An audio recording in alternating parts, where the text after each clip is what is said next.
Bandeko ya lingala mbote. Na kito Congo, tokanisi ke bozwi ekoki kozala ya mutu nyoso oyo alingi komipesa mobimba na ye, na mayele na ye, na nzela oyo olingi kolanda. Lingomba na biso ezali pona kokabola ndeba ya malamu na batu ya mboka na biso. Bozali kolanda etanu Kito Congo. Kito Congo, sala mbongo na esengo. Batu nyoso balingi kozala na kati na bozwi. Kasi, video ya lelo ekosepelisa batu nyoso te. Ndambu ya batu mke bakolinga kobongola ezaleli na bango pona ndenge ya bozwi. Osi osolola na mutu alingi ayekola minoko ya mboka mususu. Esi ekomela yo, suka, batu boni basili koloba munoko ya bapaya. Omoni, bokeseni ezali kati. Ya solo, na Kito Congo, tokanisi ke mutu nyoso akoki kokoma kozwa mbongo ebele. Kasi, soki lelo batu ya bozwi bazali mingi te, ezali paske moko ya zomi kaka balingi kobongola bizaleli na bango pona bozwi. Liboso ya kobanda, tolingi koloba boye nyoso tokolobela bino, ezali nyoso oyo biso toleki na nzela wana.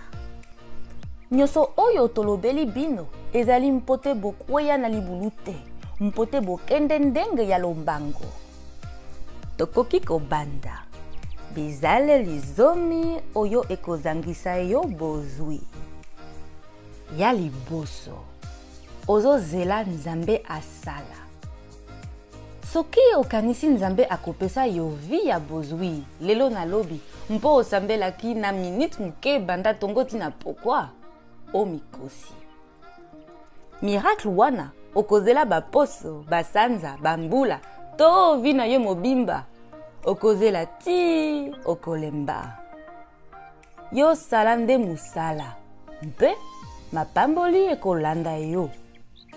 Sala oyo yo okoki, bongo Nzambe akosala oyo yo okokoka te. Misalisa, po Nzambe asalisa yo. Ya mibale, ozo sala musala makasi ya pamba.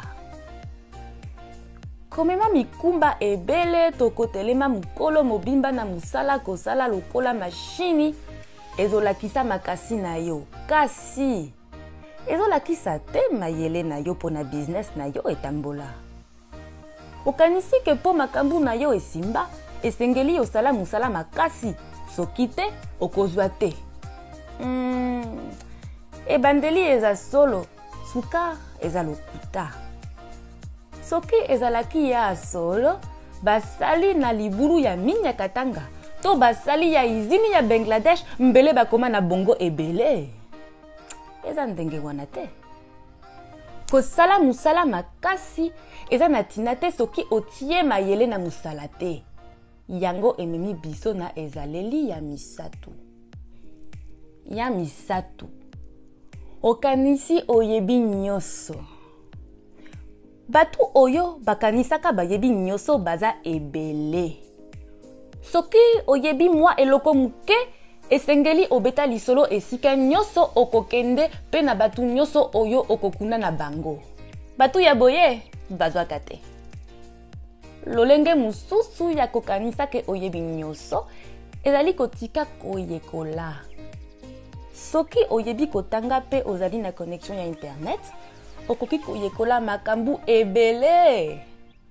Oza na tina ya kokende kobanda na kiti ya université te. Mutu oyo akoboya kosalela na internet, toko limbisa ye te. Pona mukolo ya lelo, internet ekomi eloko ya koye kolela. Tokoki kolekisa yango te. Sima ya biloba loba ya mutu oyo akanisi ayebi nyoso, kozanga koyeba ebombani wana. Yamine, ozo tambola neti aventurier, oza na mikano te. Na kati ya biloko totangaka na classe lokola kotanga kokoma, ezangaka momesano ya komipesa mikano na bomoi na yo. Pona nini tozali komipesa bamikano? Po toza banyama te. Eloko ekesenisi biso na banyama eza ke biso batu tozalaka na mayele ya kobongisa lobi na biso lelo. Soki olingi kotikala na kati ya vi na yo ya kopola na moyi ya lelo, boya komipesa mikanu pona lobi. Pamba te lobi etongamaka lelo. Nzela mosusu pona kotikala na vi na yo ya kopola na moyi ya lelo, eza koboya kolanda mikano oyo yo moko omipesaki. Soki olingi to publier video pona koyeba ndenge nini komipesa mikano na vi na yo, yebisa biso yango na ba commentaire. Komipesa mikano eza momesano oyo ekoki kozanga te na vi na yo soki olingi kobonga. Ya mitano, oza ata na mbongo pembeni te. Soki oyebi kobomba mbongo te, to kosala ekonzo te, eza kolakisa okanisika lobi te, okanisaka kaka lelo.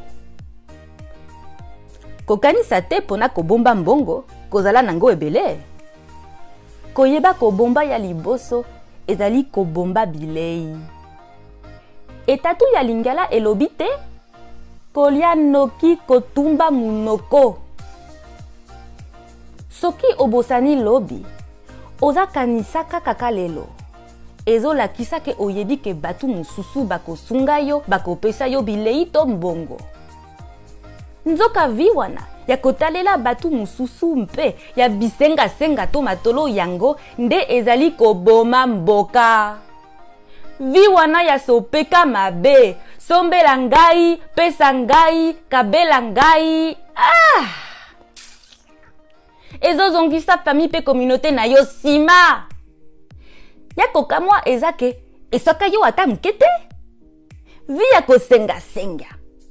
Bozwi na yo na bongali na yo ekotikala kaka na ndoto et c'est bien fait. Ya motoba. Oza na tina te ya kosalaka lofundu. Bandeko.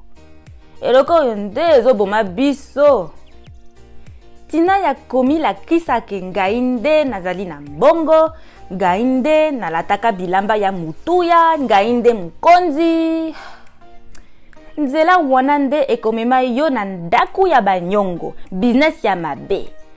Okobanda koluka kozwa mbongo ya kimuyibi. Pona yango, bokende kobwaka lisu na video oyo tosali pona kolakisa bino nzela mitano ya kozwa mbongo lokola ndoki.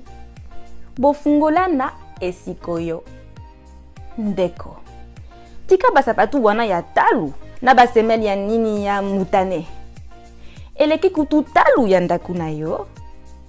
Koluka kokamwisa bisote na basak na yo ya poso angando, poso anyoka. Tala ndenge ezali kosimba te na dekoration ya ndaku na yo oyo ezolumba solo ya kwanga. Ya sambo. Otalaka makambu ya batu. Pona nini olinga kotala makambu ya bavoisin? Tala nde oyo ya yo moko? Etali yo te? Oyebi ke mwasi oyo abimaka na mobali ya batu. Tala mwasi wana ndenge azali lipwa. Tala ye kuna azali na banakasi akipaka mbango te. Batu ya mabe balingi kotala oyo elekaka bipai ya voisin kasi makambu na bango moko bakipaka te. Na mokili na jibe mpiana kokipaka makambu ya batu te. Kipe ya yo!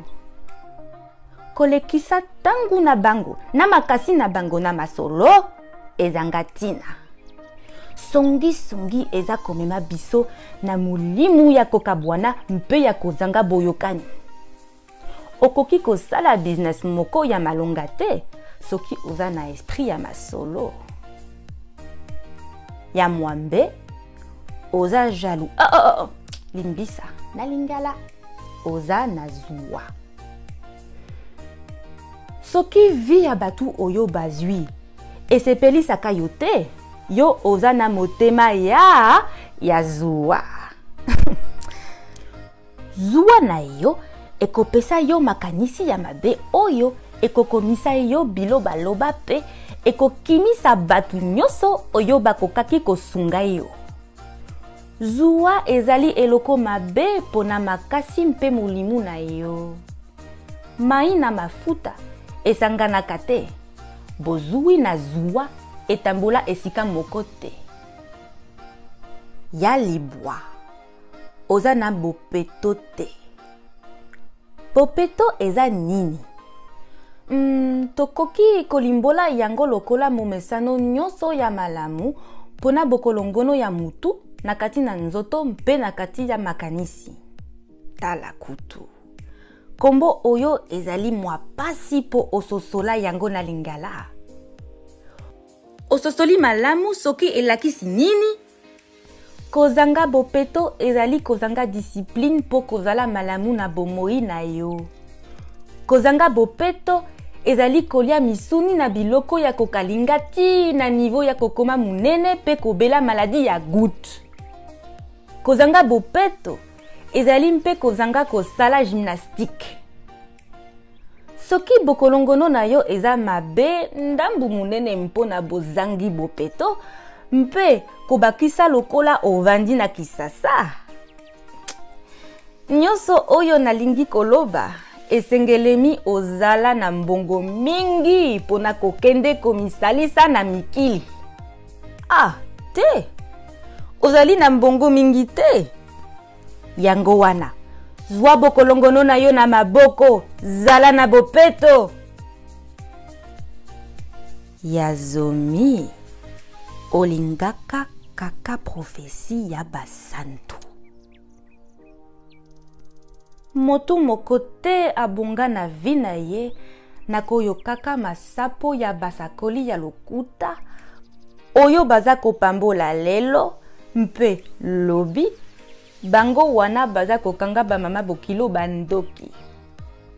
Kotalela masapo ya lolenge oyo ezotalisa ke oza mutu ya bindima ndima oyo azongi ndisa basakoli ya pambala pambala. Masakoli ya lolenge oyo nde ezosala ke obonga te na vi na yo. Mpoko bonga na yo ezodependre na musala, na mayele, mpe na mimesano ya malamu ya yo moko. Bijou na biso Keto Congo abongiseli bino maloba maye na video oyo. Eza likabo ya Bijou. Bandeko ya lingala. Bomoni ezaleli mususu oyo tokoki kobakisa na kati ya oyo tolakisa bino. Pona yo, eloko nini na kati ya bizaleli oyo tovuti kolakisa eleki mabe pona kozanga bozwi. Lobela biso. Tolingi totanga bino noki ndenge bokanisi na kati ya video. Tokolikia ke esepelisi bino. Soki ezali bongo, bofina like bouton mpe bokabola yango na bamisusu. Ebongi malamu mugongo ya lingala emata makasi na kati ya internet. Mikomisa na etanu Keto Congo na biso mpe mbeta ngonga oyo mpo ozala moto ya liboso oyo tokoyebisaki tangu video ya sika bakobima. Okoki pe kosangana na biso na lingomba Keto Congo na kati ya Facebook na Instagram. Tobombeli bino ba surprise. Totindi bino botonde ndenge botali video oyo ti na suka. Pona yango, bobosana te. Bozali kitoko, bozali Keto Congo.